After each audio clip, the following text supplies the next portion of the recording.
How you guys doing? So I don't forget, Merry Christmas to everybody. Happy holidays. Thanks for coming, guys, and covering our football team here on National Signing Day. Really appreciate it. We all talk about this all the time. Recruiting is the lifeblood of every program. And, there's a lot of different ways that people measure success in the recruiting trail. I look at it, did we get better? And I really feel like we got a lot better today. And we're right where we wanted to be. We have a couple spots still left for us to continue to go recruit in January. We signed a really good class, in our opinion, today with 18 young men. Got an opportunity here still in the next couple days to close with one or two more. That would potentially put us at 19 or 20, and then again leave us with a couple as we go into January and close into the February signing date. I'd first like to just put out a couple thank yous. One, anytime you sign this many players in such a short amount of time, you got to say thank you to a lot of high school coaches. We're very, very fortunate in this state, in this region. There's outstanding high school coaches. They've treated us exceptionally well, opened their doors, and have helped us in a lot of ways to be able to sign the guys that we've signed not only this year but in previous years. I'd like to thank our support staff here in the Hale Center. We have a lot of people that helped in this process. When you're talking about travel plans, recruiting weekends, unofficial visits, official visits, a lot of people go into it. People from academics on campus that come over and meet with recruits, administration. We just got a lot of help, a lot of support. A lot of people want to see us have success and build this program the right way, and I want to say thank you to all of those individuals. And then lastly, just thank our staff. It's an early signing day. It's different, and it's been a blur the last 3 weeks. The recruiting period has gone fast and furious, and you're basically trying to do all the things that you would do in a 2-month time frame after the end of the season in basically 3 weeks. And some teams even had less than that. You got 2 weeks. We had 3 weeks, and staff has just been working really, really hard to get out and build relationships and find new recruits, evaluate them, recruit them, everything that goes into it, and they've done an outstanding job. When I just look at our class in general, I think we've addressed a lot of our needs. First and foremost, we've got a couple quarterbacks coming in, and they're going to be here at mid-year. And to be able to have them on campus to create competition and depth in our quarterback room is going to be very, very important. And we can't wait to get those guys here. You look at the secondary, we signed a lot of DBs. How many of them will help us next year, I don't know. But after next season, we're going to lose a lot of DBs that are on our roster, and we need to replace those guys now and not wait till next year. And I think we've got some outstanding young men coming in at that position.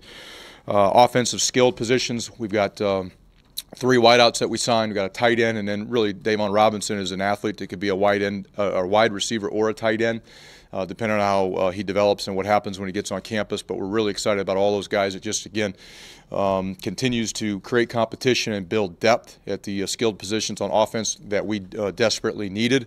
And we got to build those groups back up, and I think we're going to be able to do that with the group of individuals coming in. And then a punter. We needed a punter for next year, and Adam is going to be here again at midterm. And we're really excited about his skill set and what we can do with him as our punter next year. I know a lot of people will ask about thoughts on early signing day. I think there's a lot of pros and cons to it. I think there's going to be great conversation after we get through today into January and the National Convention on the signing day, the early signing period. Was it good? Was it bad? What are things to modify it, to make it better? There's a lot of it. I think the goods right now, obviously you've signed prospects, and you don't have to go babysit them in January and go to their homes, go to their schools, every single week until the first Wednesday in February they're signed. The negatives, there's a lot of them. It crunches the recruiting process down. The other thing I think it does, it hurts the student athlete in this day and age. When you talk about college athletics, it's all about the student athlete, and I think we got to have conversation. Is this what's best for the student athlete? Those prospects that maybe not highly ranked or on everybody's radar screen after their junior year go out and play really good football their senior year. It's tough for those guys to get evaluated and get recruited in such a small window in a short time frame. So, we'll evaluate it all when it's done, I'm sure, as a coaching community, and have great dialogue and discussion about it, and see where it goes from here. But it is what it is. We had to deal with it, and I think, again, we got better today. So with that, I'll go ahead and open it up for any questions. You mentioned the quarterbacks. Can you just talk about each one that you brought in this class and what they kind of bring? Well, I'll start by really with both of them, putting them in the same category. They're tremendous individuals. They've got a passion for the game of football, and that's what you want your quarterback to have, is a passion for the game of football, to really be a gym rat, want to study the game, want to work the game. They provide leadership. They've outstanding leaders, and I think they're going to bring a level of leadership that's needed in that room. We've got good leadership already, but they're going to help enhance it. And then they're talented players. Arthur's a big, strong quarterback who can run. Jalen's a tremendous athlete, can throw the ball also. So I think they're going to both be great additions to our quarterback room. You mentioned the early signing period, the pros and cons. Is there something specific that you would like to see happen with the calendar moving forward? I don't know if it's necessarily with the calendar, but I think it was a decision that was made by non-coaches, and we didn't have any input in the decision to have an early signing day. And we're kind of forced to deal with it, and it's been conversation piece for many, many years, but it finally came to fruition, and we have to deal with it. I think we need to reevaluate how fast we're trying to do business in recruiting. We're now going to go into a spring period where we can start official visits, I think in March. It's just insane. You're going to be able to bring some, depending on how there might be some guys that are 16, 17 years old that are going to be coming on visits here this next March, and that's really, really early. And I just don't think we need to rush it like we are. But again, I'm sure there'll be great conversation after this by coaches to really look at it and see how we can modify it. Chris, a two-parter on the quarterbacks. It seems, at least on paper, that they're very different players. Is that something you wanted, taking two quarterbacks in the same class? And then, as part of that, having them here in January, does that give them a chance to participate in the fall for the team? Well, I'll go with the second question about being here in January. Absolutely, it gives them a chance because it's no secret. Obviously, we're going to have a new offensive coordinator, and surprised no one's asked about that yet. But I'm leaving that to Ryan here next, probably. But we're going to have a new offensive coordinator with two quarterbacks coming in. They'll basically be on ground zero with everybody else from a learning standpoint. I think that even enhances their opportunity to potentially play. Now, I don't know what they'll do when they get here, but I think it is a definite positive for them that they're not going to be necessarily behind mentally, so to speak, from the other quarterbacks in the room, because we'll have a new quarterbacks coach and offensive coordinator. They are different, so to speak, in their skill set. Arthur's a little bit bigger. Jalen's a little more athletic. They can both throw the ball well. I think they're both competitors. They're both leaders, and excited to have them both in our program. Did we necessarily, by design, go out and get two different styles of quarterback? Not necessarily. It's just the way it worked out. We wanted to get the best players that we could get in our program. And I look at there's always these conversations about what system you want to run on offense. Well, it begins and ends with the quarterback. What can the quarterback do? And I want to make sure that we have a system that fits the skill sets of our quarterbacks, whether he's a thrower, whether he's a runner, what can he do? And, and then we got to go out and just get the best players that we can get. And I think that's what we did at the quarterback position. Here's your first offensive coordinator question. No. Probably the answer, actually. Yeah. Do you have a rough estimate timetable for when you want to have somebody in place, and what are you looking for? Like, what boxes does that person need to check? The same conversation that we had last year in terms of what we're looking for. First and foremost, a leader for the staff, a leader for the players, someone with great knowledge of quarterback play, so we can develop the young quarterbacks that we have, continue to help the returning players in our program, and then the young players develop. That's a position we have to continue to get better at in our program if we're going to move forward. And then a guy that can coach the offense and not just the quarterbacks, but a lot of positions, and has knowledge of that. But that's really what we're looking for. There's not an age requirement at all. There's not years of experience. There's not a college. It's got to be an NFL guy. There's none of that. So does he have leadership? Does he have competence? Does he have character? Can he connect with the players? Can he develop the quarterbacks? And can he put together the whole offense, the big picture, and coach multiple positions?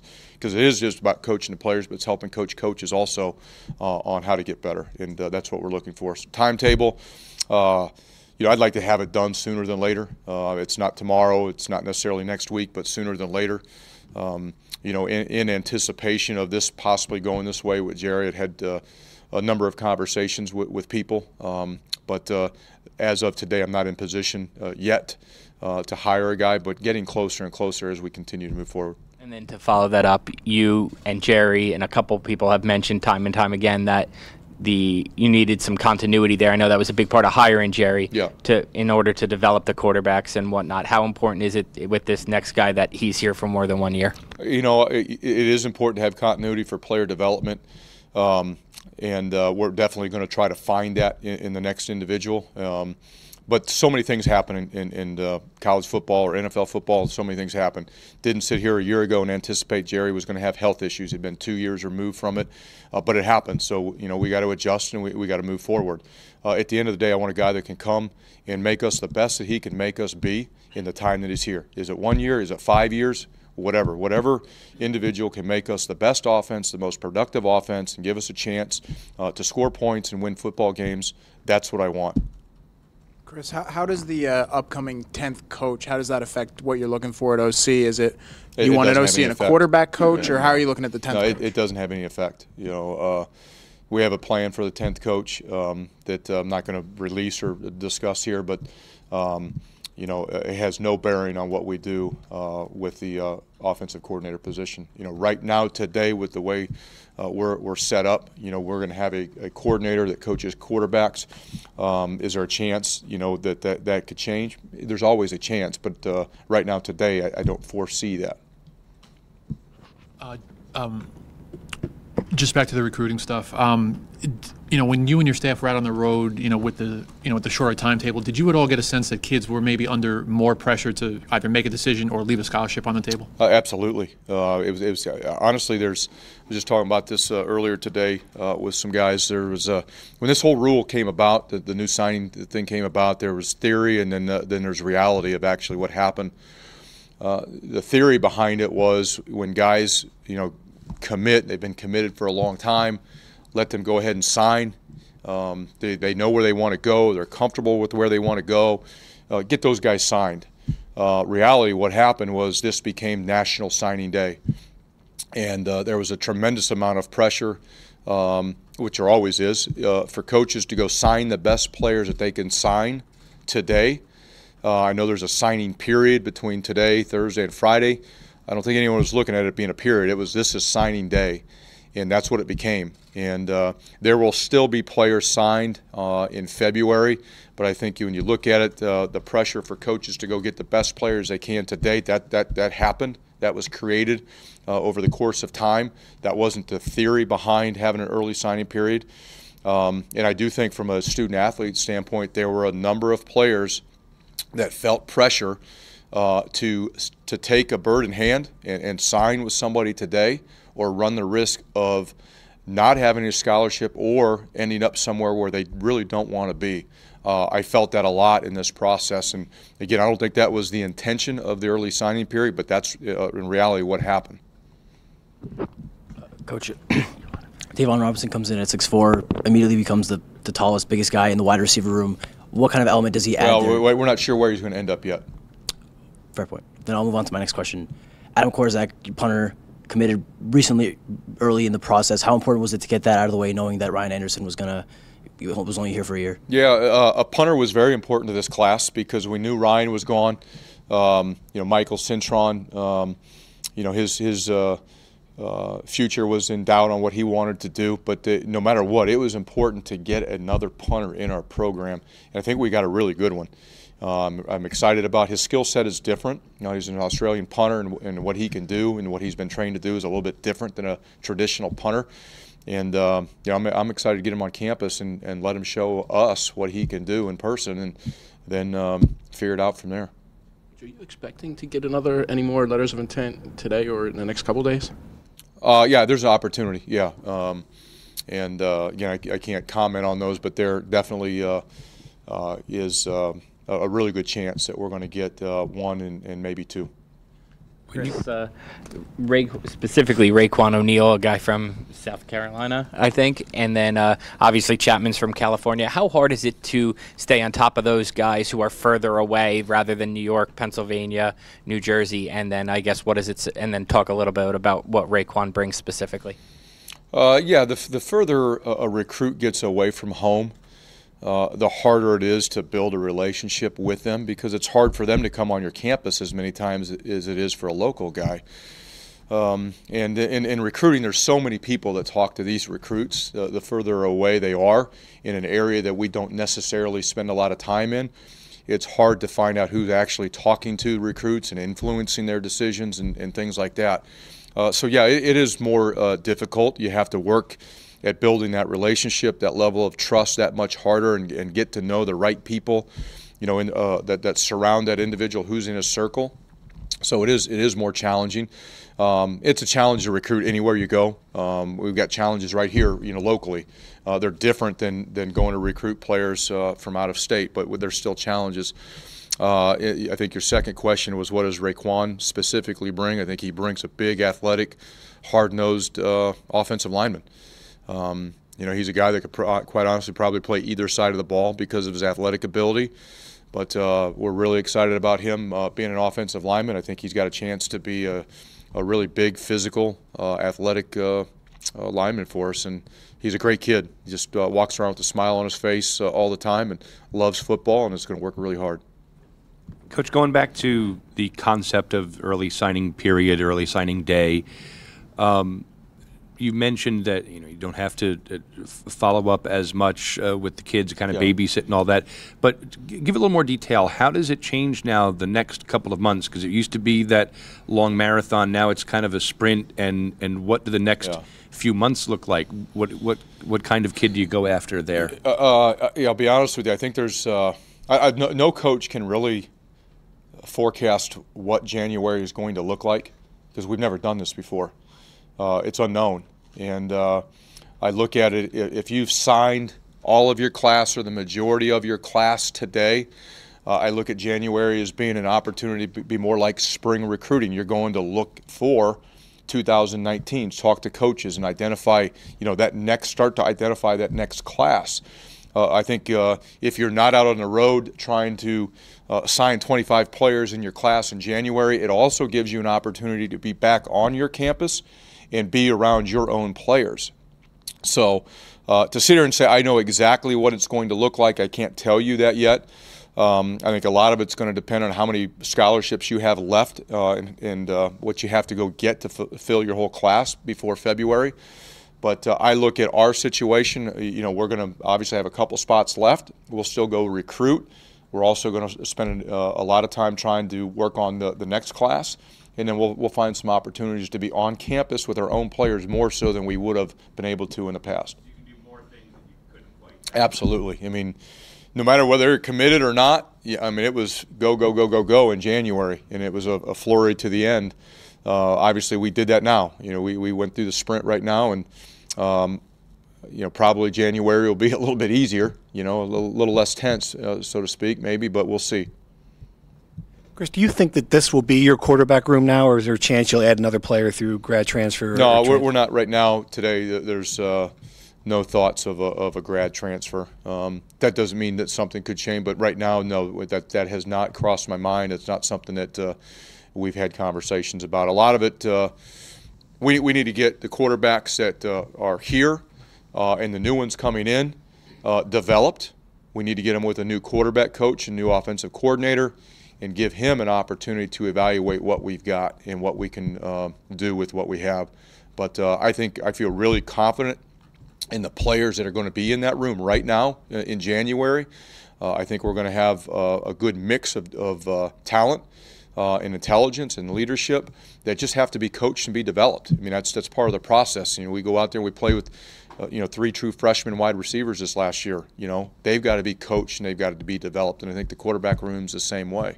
Gio is going to be the one older guy coming back. He still needs to be developed. So that's really what our focus is right now, filling the room up with competition and getting them with the new coach and continue to develop them to be the best that they can be. And if at the end, in the spring, if we felt like there was a need, and there was a scholarship, then maybe. But right now, I don't anticipate us having a scholarship for a kid to do that, and two, I don't anticipate us needing to do that because of what's in that room right now. Broader point for grad transfers, is that across the board? Do you think you used a lot of them last year? Is it possible? Yeah, last year was a different deal. We knew that we were going to be young in a lot of positions, whether the grad transfer from last year, whatever position, played a lot or played a little, they played a role in our improvement. And I think this year is a completely different year. We have a lot of players coming back. We did not a year ago. We have a lot coming back. Our focus is to develop those individuals. Last year there was a gap, and we need to try to fill that gap a little bit and let guys mature. And I think it worked to a certain extent. We didn't hit on everybody, but I think most of those individuals did contribute to our football team, whether it be special teams or offense. They made a difference somehow, some way. But I just look at this as a different situation, a different team, and we've got more guys coming back with experience. I don't feel like we need to go that route this year. I really would rather not have to moving forward, but this last year was a different situation. We'll take 2 more questions. Chris, recruiting New York, Erasmus Hall, you had some success this year with 2 kids, and then obviously Deontay's had some success in this program. What do you like about Erasmus Hall and recruiting New York as a whole? Well, I think it starts with Danny Lamberg, the head coach, does an outstanding job with those guys. Again, I started this off thanking the high school coaches in this area. We're really blessed to have outstanding high school football here in our state and in the surrounding states. We've got great coaches. And I think, in the state of New York, they're outstanding coaches. I think Danny Lamberg has done a great job with that program. And he's built them up to be a consistent winner. He's developed the players. And we're fortunate that we've been able to get some of them, and I think he does a great job, just like so many other coaches in our area. Chris, we flipped it forward on OC, but if we could look back, I know you sent out a statement on Jerry, but what the opportunity to work with Jerry and what he brought to this program? Oh boy, he brought a lot. He obviously had a wealth of experience and knowledge. He'd been a head coach for 20-some years. And provided a tremendous amount of leadership for our offensive staff, our players, some support staff. I mean, his contributions run way deeper than what a scoreboard says. And I know we all would like to play better offense, score more points. I get that, but Jerry's contributions go way deeper than that. Just an outstanding individual. His wife Rebecca is just an awesome football wife. She's great with people. Helped in the recruiting process. And just can't thank them enough. Unfortunately, his time with us was cut short, and it is what it is. But I love Jerry, I love his wife, and they're just awesome people to be around. And he helped me in a lot of ways. Just the way he looked at things, and I knew I could go to sleep with him. Handling the offensive staff a certain way. Anything else? Thank you, guys. Enjoy the holidays. Take care.